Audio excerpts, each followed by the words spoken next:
بسم اللہ الرحمن الرحیم۔ السلام علیکم دوستو، سدا شاد آباد تے ہستے وستے رہو۔ ایک دوست نے دوسرے دوست کو پوچھا، یار میاں بیوی جس ویلے تسی لڑدے ہو تسی کیویں صلح کردے ہو؟ دوسرے دوست نے آکھیا کہ بیوی گھٹنیاں تے چل کے میرے کول آندی ہے۔ دوست: کیا یار واقعی؟ ہاں بالکل۔ وہ کہندی ہے بیٹھ تل نکلا، میں تینوں کچھ نہیں کہندی۔ شاگرد استاد سے: سر جی کیا کسی کو اس کام کی سزا دی جا سکتی جو اس نے نہ کیا ہو؟ ٹیچر: بالکل نہیں۔ شاگرد: تو سر میں نے آج کا ہوم ورک نہیں کیا ہوا۔ باپ بیٹے سے: بیٹا کیا ہوا اداس بیٹھے ہو؟ بیٹا: آج اسکول ٹیچر نے کلاس سے باہر نکال دیا۔ باپ: ضرور تم نے کوئی شرارت کی ہوگی۔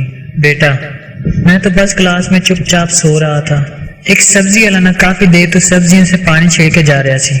ایک کاک بچارا کافی دیر تو انتظار کر رہا سی۔ اس آخر تنگ آ کے سبزی والے نے آخیا، جس لئے بینگن ہوش آ جائے 1 کلو تول دیویں۔ دو قسم کے لوگ ایک دوسرے کو ہمیشہ حسرت بھری نگاہوں سے دیکھتے ہیں، کنوارے شادی شدہ کو، شادی شدہ کنواروں کو۔ آج کل بجلی کی لوڈ شیڈنگ نے جو صورتحال بنا رکھی ہے، اس حالت کے لیے پیش خدمت ہے۔ میری شام کو سنوار دو، میری رات کو قرار دو، مجھے یو پی ایس ادھار دو یا جنریٹر سے تار دو۔ میاں بیوی ڈاکٹر کے پاس گئے۔ کلینک سے نکل کر بیوی بولی، ڈاکٹر نے کہا ہے کہ آب و ہوا تبدیل کرنے سے، گھومنے پھرنے سے طبیعت بہتر ہو جائے گی۔ شوہر سر کھجاتے ہوئے: اچھا۔ بیوی: تو بتائیں پھر ہم کہاں چلیں گے؟ شوہر: دوسرے ڈاکٹر کے پاس۔ استاد نے شاگرد کو پوچھا، بیٹا یہ دسو کہ پاکستان کا جھنڈا سب تو پہلے کتنے لہرایا گیا سی؟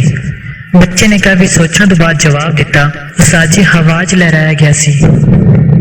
کہتے ہیں کہ مرد سب سے زیادہ جھوٹ بولتے ہیں، لیکن اس کی وجہ بھی تو عورتیں ہیں۔ آخر وہ کیوں پوچھتی ہیں میں کیسی لگ رہی ہوں؟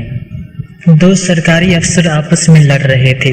پہلا: مجھے پتا ہے تم کس کا حکم مانتے ہو اور کس کے اشاروں پر ناچتے ہو۔ دوسرا: کہ میں بیوی تک نہ جا، میں بتا رہا ہوں۔ Thanks for watching. سدا شاد و آباد اور ہنستے مسکراتے رہو۔ اگر دل کہے تو مجھے فالو یا سبسکرائب کر دیں۔ اللہ حافظ۔